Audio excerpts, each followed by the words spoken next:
एक सवाल और खड़ा हो रहा है जो आप लोगों से भी पूछा जा रहा है। वो सवाल ये कि जाहिर सी बात है इसका बेहतर जवाब खुद जसवंत सिंह ही दे पाएंगे, लेकिन पार्टी की तरफ से मैं चाहूंगा आप इस पर कुछ प्रतिक्रिया दें कि क्या जसवंत सिंह इन बातों को नहीं जानते होंगे कि वो जो कुछ लिख रहे हैं वो पार्टी लाइन के कितना खिलाफ जाता है। इसमें बाहर की तो छोड़िए, पार्टी में कितना विरोध हो सकता है। शायद इतनी कड़ी कार्रवाई का उनको अंदाजा नहीं हो, लेकिन कार्रवाई होगी ये अंदाजा तो रहा होगा। आखिर क्या हो गया था उन्हें? क्या पार्टी से उनका मन उछक गया था? नहीं, दो बातें हैं। हम आज उनको पार्टी से निकाल दिए हैं, इसलिए उनको एकदम आज हम राक्षस के रूप में नहीं देखेंगे, रावण के रूप में भी नहीं देखेंगे। वास्तविकता ये है कि एक संगठन से आए हुए कार्यकर्ता होते हैं और जसवंत सिंह जैसे लोग आए हैं जो अपनी विशेष क्षमता के कारण और मिलिट्री में उन्होंने काम किया था और उनका विदेश विभाग में या आर्थिक फाइनेंस में और इसमें उनका एक खुद का चिंतन था, तो इसलिए वो एक स्पेशलिस्ट के रूप में आए हैं। तो शायद उनको ये नहीं लगा होगा कि उनके ऐसे लिखने से पार्टी के कार्यकर्ताओं पर और समाज में पार्टी की इमेज के बारे में क्या होता है। शायद आकलन वो उनका सही नहीं था, यही कहना पड़ेगा।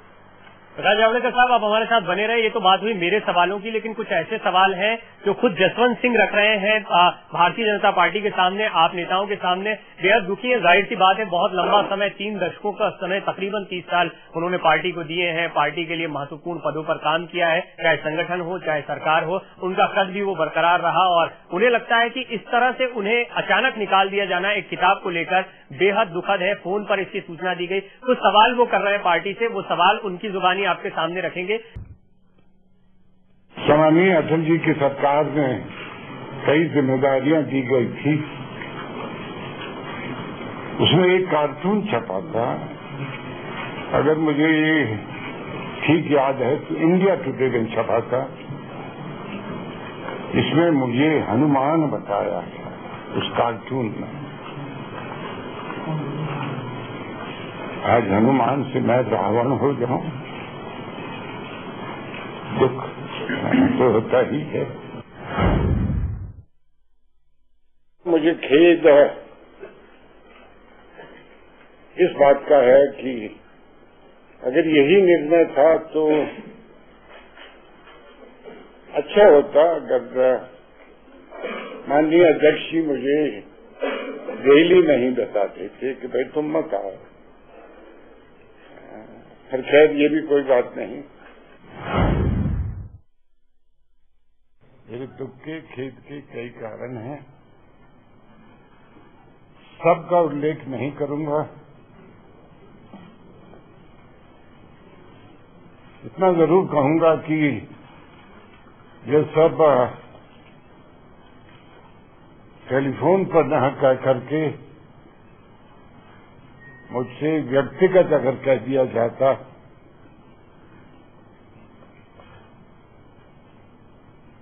तो अच्छा रहता। व्यक्तिशः यदि राजनाथ सिंह जी और माननीय आडवाणी जी बुला करके ये कह देते, मैं कोई मना नहीं करता। इस बात की मुझे सबसे अधिक चिंता है और दुख भी है, तो यह है कि मात्र एक किताब लिखने के लिए मुझे पार्टी से निष्कासित किया जा रहा है। अन्य जो औपचारिकताएं होती हैं, शो कॉज नोटिस इत्यादि, वह भी आवश्यक नहीं समझी गई। ये भी पार्टी को अधिकार है करने का, न करें। मैंने फौज छोड़ी थी सन 67 में। पेंशनर नहीं हूं, देश सेवा के लिए छोड़ी थी। पुस्तक मैंने लिखी है, बिना उसे पूरा पढ़े मुझे निष्कासित कर दिया जाए तो उसको मैं क्या संज्ञा दूं? चुप रहना ही बेहतर है। कांग्रेस पार्टी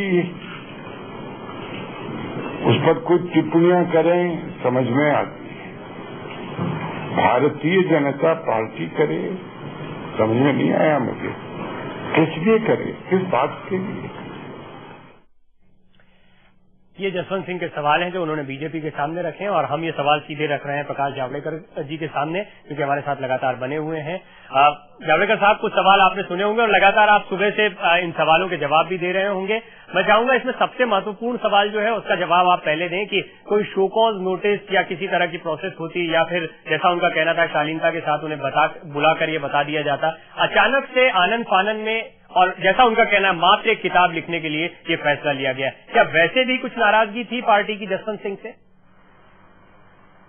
पहले तो मैं दो बातें स्पष्ट करना चाहता हूँ। एक तो तकनीकी बात जो है, शो कॉज नोटिस और प्रोसीजर, तो खुद जसवंत सिंह जी पार्लियामेंट्री बोर्ड के सदस्य इतने सालों से रहे हैं, उन्हें ये जानकारी है कि पार्लियामेंट्री बोर्ड को किसी भी प्रोसीजर को सस्पेंड करते हुए तुरंत निर्णय करने का भी अधिकार है और कभी कभी बहुत ही अलग परिस्थिति में इस तरह के निर्णय किए जाते हैं।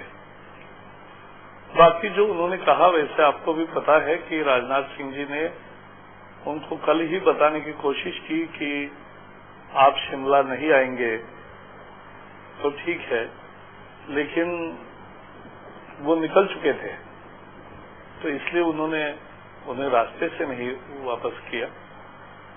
लेकिन आखिर 30 साल इस पार्टी में रहे हैं, प्रमुख भूमिका निभाई है, तो बाकी जो उनकी भावना है, फोन पर बात, व्यक्तिगत बात, तो इस पे मैं कोई टिप्पणी नहीं करना चाहता हूं।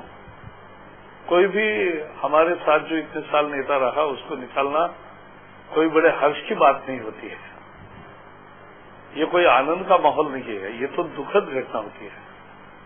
लेकिन आखिर पार्टी एक आंदोलन है, पार्टी एक विचारधारा है, पार्टी एक अनुशासन है और इसको अगर कोई भी लांघे जी तो ऐसे निर्णय करने पड़ते हैं। जी, कोई भी लांगे जैसा आपने कहा। तो जिन्ना की जहां तक बात है या जिन्ना पर कोई बयान देने की बात है, ये कोई नया मसला नहीं है। बीजेपी ने इससे पहले भी जिन्ना पर दिए गए बयान की वजह से परेशानियां झेली हैं और उस वक्त लालकृष्ण आडवाणी जी ने ये बयान दिया था और उनको इसकी कीमत भी चुकानी पड़ी थी। बहरहाल वो क्या कंट्रोवर्सी थी वो भी हम दर्शकों को बताते हैं। उस वक्त आडवाणी जी का भी जिन्ना के बारे में ये बयान देखने को मिला था। ऐसे बहुत से लोग होते हैं जो इतिहास के पन्नों में अपनी छाप छोड़ जाते हैं और उनमें एक है मोहम्मद अली जिन्ना। ये कहना था लालकृष्ण आडवाणी का। साथ ही साथ उन्होंने ये भी कहा था बहुत कम ऐसे लोग होते हैं जो इतिहास बना पाते हैं और मोहम्मद अली जिन्ना उनमें से एक थे। साथ ही साथ हिंदू मुस्लिम एकता के वो बड़े पैरोकार थे। ये बात उन्होंने जिन्ना की मजार पर रखी एक स्लैम बुक में लिखी भी थी।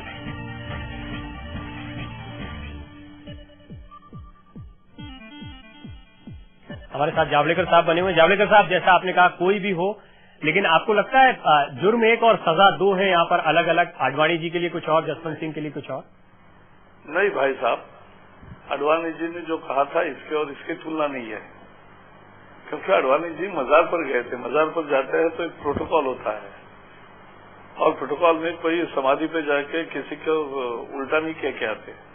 और उसमें उन्होंने एक बात कही थी कि पाकिस्तान को आईना दिखाया था कि भाई आपके राष्ट्रपिता ये कह रहे थे कि ये सेकुलरिज्म ये पाकिस्तान अपनाएगा और सभी मजहब वालों के साथ न्याय करेगा, माइनॉरिटी के साथ न्याय करेगा, लेकिन ऐसा पाकिस्तान में नहीं हो रहा है, ये वो जता रहे थे। लेकिन उससे भी कितना विवाद हुआ आपको मालूम है। लेकिन इसलिए पाकिस्तान के राष्ट्रपिता को उन्होंने मोहम्मद अली जिन्ना को विभाजन के दोष से मुक्त नहीं किया था, बल्कि उन्हीं की अध्यक्षता में जब बैठक हुई तो उसमें बाकायदा भारतीय जनता पार्टी ने जताया है कि विभाजन के दोषी जिन्ना है। और इस बैठक में जसवंत सिंह जी भी थे और उसमें ये बिल्कुल प्रस्ताव है आज भी 10 जून 2005 का, और उसमें ये बाकायदा लिखा है कि विभाजन की त्रासदी की ये जिम्मेवार है, इनकी 2 नेशन की थियरी है जो भारतीय जनता पार्टी बिल्कुल नहीं मानती। लेकिन आपने प्रकाश जावड़ेकर साहब पूरी तरह से बीजेपी का रुख रखने की यहाँ पर कोशिश की। बहुत शुक्रिया इस बातचीत के लिए आपका। Thank you.